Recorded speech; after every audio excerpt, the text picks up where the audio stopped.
कथेचं नाव आहे कराराची बायको, भाग 44. अक्षत आणि नव्या दोघांनीही मागे वळून पाहिले तेव्हा तिथे उभी असलेली अलका थोडी गोंधळली आणि लगबगीने तिथून निघून गेली. इकडे अक्षतचे मन नव्याला पाहून पार्टीत अजिबात रमत नव्हते. जशी तशी पार्टी संपली आणि आहानाचे बाबा सुद्धा मिस्टर ओबरा यांच्यावर नाराज होऊन लवकरच तिथून निघून गेले. पार्टी संपल्यानंतर सर्व पाहुणे गेले होते आणि आता अक्षत आणि त्याच्या कुटुंबातील सर्व लोक तिथे हॉलमध्ये जमले होते. अक्षत नव्याचा हात धरून त्या सर्वांसमोर उभा होता. रक्षितने खूप वैतागून विचारले, अक्षत आता काय आहे? तुझं नाटक काही संपतच नाही का? पार्टीनंतर आम्हाला सगळ्यांना इथे का थांबवलं आहेस? आम्ही सगळे थकलो आहोत आणि आम्हाला आता आराम करायचा आहे. तुला जे काही बोलायचं आहे ते पटकन बोल. आपल्या भावाचे बोलणे ऐकून अक्षतला खूप आश्चर्य वाटले. त्याला रक्षितच्या बोलण्यावर विश्वासच बसत नव्हता. अक्षतने आश्चर्याने विचारले, भाऊ अशा वेळी तुम्हाला आरामच पडली आहे आणि इतकं थकण्यासारखं तरी काय झालं आहे?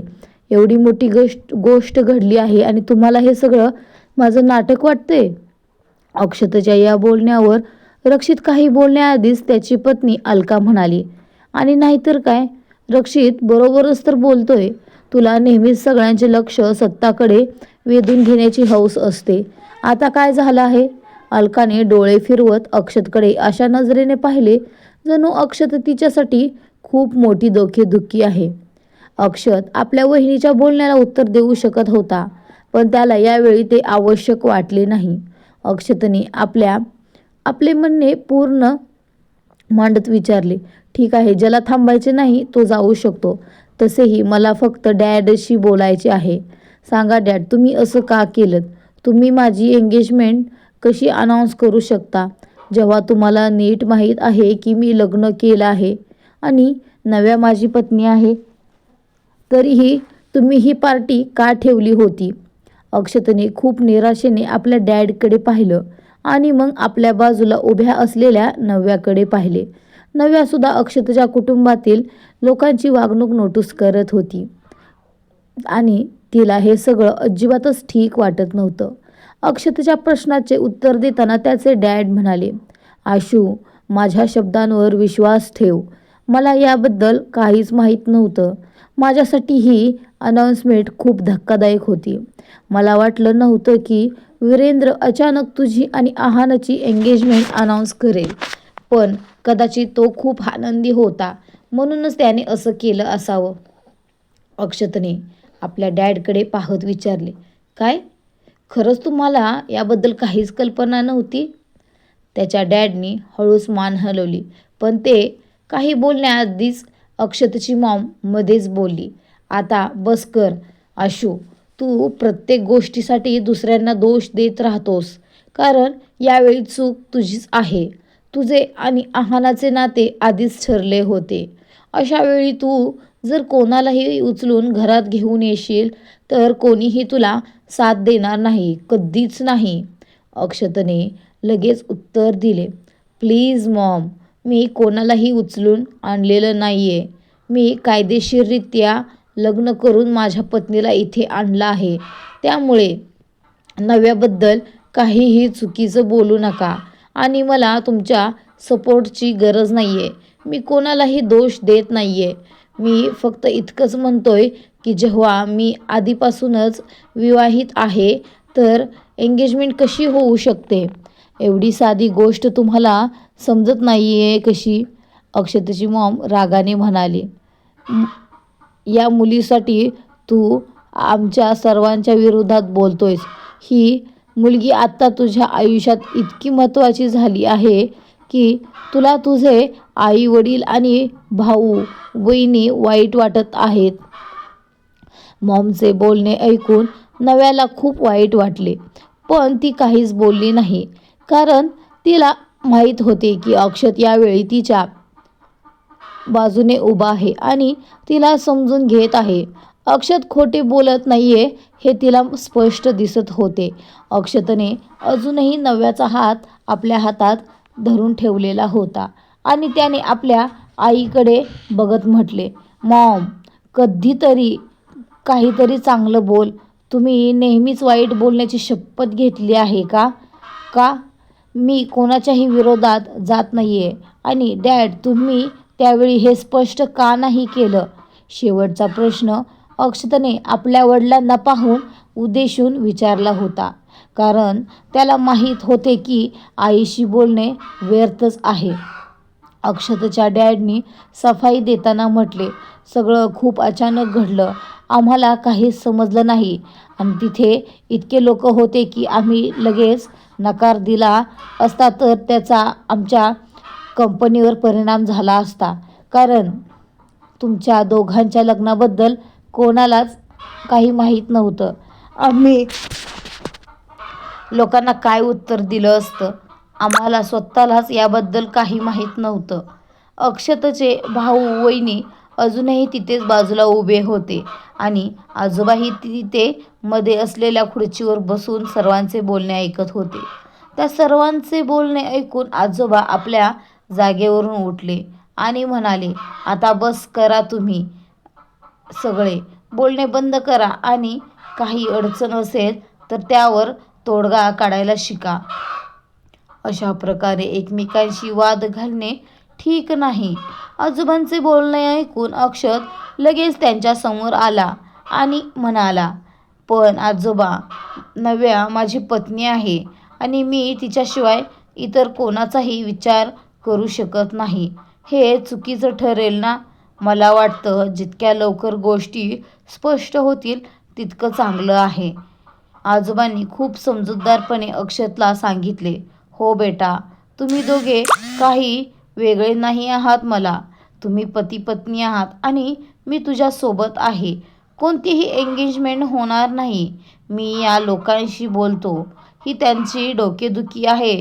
तू टेन्शन नको घेऊ. मी तुझ्या सोबत आहे. आजोबांचे बोलणे ऐकून अक्षत आणि नव्या दोघांनाही थोडा दिलासा मिळाला आणि त्यांना खूप चांगले वाटले.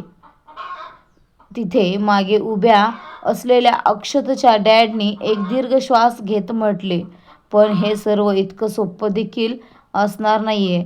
त्यांचं नातं आधीच ठरलं होतं आणि अक्षतने अचानक नव्याशी लग्न केलं. अशा परिस्थितीत आपण सर्वांना काय सांगणार? मला तर काहीच सुचत नाहीये. इतकं बोलून ते आपलं डोकं धरून तिथेच बसले.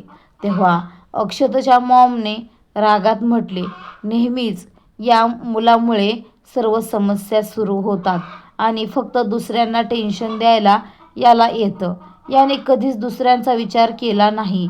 अचानक एके दिवशी लग्न करून काय बायकोला घरी घेऊन आला आणि आत्ता याने पसरवलेला हा पसारा आपण आवरायचा. अलकाने देखील आपल्या सासूला साथ देत म्हटले, खरंच मम्मीजी, आहाना या मुलीपेक्षा लाखपटीने चांगली आहे. पण अक्षतला कुठे दिसणार? अलकाचे हे बोलणे ऐकून नव्याची नजर आपोआप खाली झुकली. कारण तिलाही कुठेतरी असंच वाटत होतं की आहाना तिच्यापेक्षा खूप सुंदर होती. आणि पार्टीमध्ये देखील सर्व लोक अक्षत आणि आहानाला सोबत बघून हेच बोलत होते. अक्षतने रागाने ओरडत म्हटले, मी तुम्हा लोकांना विचारलं नाहीये की कोण कसं आहे. त्यामुळे प्लीज वहिनी, तुम्ही मला सांगू नका. रक्षितने त्याला रागावत म्हटले, आशू गप्प बस आणि सभ्यपणे बोल. तुझ्या वहिनीशी असलेलं तुझं गैरवर्तन सर्वांसमोर चालणार नाही. अक्षतच्या मॉमने म्हटले, आशू, हे सर्व काही तुझ्यामुळे झालं आहे. पण तुला तर आपल्या सुखापुढे दुसरं काही दिसतच नाही. तू नेहमीपासूनच स्वार्थी आहेस. तू फक्त स्वतःचा विचार केलास. बघ आता तुझे डॅड किती टेन्शनमध्ये आहेत आणि आम्ही सर्वही. पण तुला त्याचं काहीच घेणं देणं नाही. तुला फक्त स्वतःची आणि काल आलेल्या त्या पत्नीची काळजी आहे. याशिवाय तुला कोणाचीच पर्वा नाहीये. आपल्या आईचे असे बोचरे शब्द ऐकून अक्षत आता काहीच बोलू शकला नाही. कारण त्याच्या मनात आता कदाचित हिंमतच उरली नव्हती. इतक्या वेळापासून तो त्यांना आपली बाजू समजावण्याचा प्रयत्न करत होता, पण ते सर्व त्यालाच उलटपालट बोलत होते. म्हणून अक्षतने पटकन नव्याचा हात सोडला. नव्या चकित होऊन त्याच्याकडे पाहू लागली, पण अक्षत लगेच बाहेर जाणाऱ्या दरवाजाच्या दिशेने निघून गेला. नव्याने त्याच्या मागे जाताना म्हटले, अक्षत थांबा, तुम्ही कुठे जात आहात? पण अक्षत खूप वेगाने चालत बाहेर निघून गेला. नव्या आपल्या जागीच थांबली आणि अक्षत तिथून निघून गेल्यावर त्याचे मॉम, डॅड आणि भाऊ वहिनी देखील आपल्या खोलीत निघून गेले. नव्या देखील आपल्या खोलीकडे जाणारच होती, तेव्हा तिची नजर दादाजींवर पडली, जे अचानक अडखळले होते. नव्या लगेच पुढे झाली आणि तिने दादाजींचा हात पकडला आणि म्हटले, दादाजी सांभाळून, काय झाले तुम्हाला? ठीक तर आहात ना तुम्ही? दादाजींनी अडखळत्या आवाजात म्हटले, हो हो बेटा, मी ठीक आहे. फक्त थोडीशी चक्कर आली. नव्या त्यांना सांभाळत त्यांच्या खोलीत घेऊन गेली आणि त्यांना बेडवर बसवत म्हणाली, नाही दादाजी, तुम्ही अजिबात ठीक नाही आहात. तुम्ही स्वतःची काळजी घ्या. आणि आज औषधं घेतली नाहीत का तुम्ही? कदाचित पार्टीमध्ये सर्व व्यस्त होते.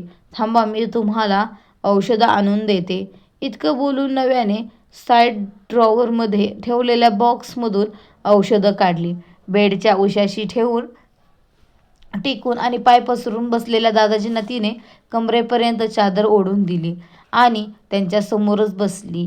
नव्या खूप काळजीत वाटत होती आणि तिची ही अडचण समजायला दादाजींना वेळ नाही लागला. म्हणून त्यांनी विचारले, काय झालं बेटा? काही विचारायचं आहे का? काही मनात आहे का तुझ्या?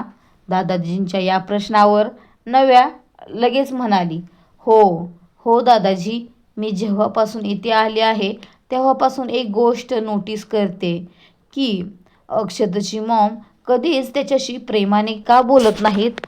म्हणजे त्या त्याच्यावर नेहमीच अशा उलट्या सुलट्या का बोलतात. तर दुसरीकडे रक्षित भैयासोबत त्या किती चांगल्या वागतात. त्यांच्या वागण्यात दोन्ही मुलांसाठी किती फरक आहे. तसंच अलका वहिनी आणि माझ्या बाबतीतही त्या खूप वेगळ्या वागतात. त्या नेहमी माझ्यावरच आपला राग का काढतात? मला माहीत नाही की मी त्यांचं काय घोडं मारले. दादाजींनी तिच्या प्रश्नाचं उत्तर दिलं, ते फक्त यासाठी कारण तू अक्षतची पत्नी आहेस म्हणूनच. त्या तुला पसंत करत नाहीत. नव्याने लगेच विचारलं, हो हे तर मी समजू शकते की मला त्या पसंत करत नाहीत, कारण अक्षतने अचानक माझ्याशी लग्न करून मला इथे आणलं आहे. पण अक्षतसोबत त्यांचं असं वाईट वागणं का? दादाजींनी खूप निराश होऊन म्हटलं, ती त्याची आई असती तर कदाचित चांगलं वागली असती ना त्याच्याशी. नव्याने आश्चर्याने विचारले, काय? To be continued. भेटू लवकरच पुढच्या भागात. कथा कशी वाटते कमेंटमध्ये सांगायला विसरू नका. आणि ज्यांनी कोणी अनसबस्क्राईब केलं या चॅनलला त्यांनी सबस्क्राईब करा. इथून पुढे डेली भाग येत राहतील. भेटू लवकर पुढच्या भागात. बाय. ज्यांना कोणाला या कथेचे पाठीमागचे भाग वाचायचे आहेत त्यांनी आपल्या प्रतिलिपीच्या चॅनलवर जाऊन नक्की वाचा. तुम्ही कराराची बायको ही कथेचं नाव सर्च जरी केलं तरी आपली कथा येईल. कथा वाचा. स्टिकर, पॉईंट्स, कमेंट्स करायला विसरू नका तिथे सुद्धा आणि इथे सुद्धा. आणि फॉलो करा आणि इकडे सबस्क्राईब करा. बाय.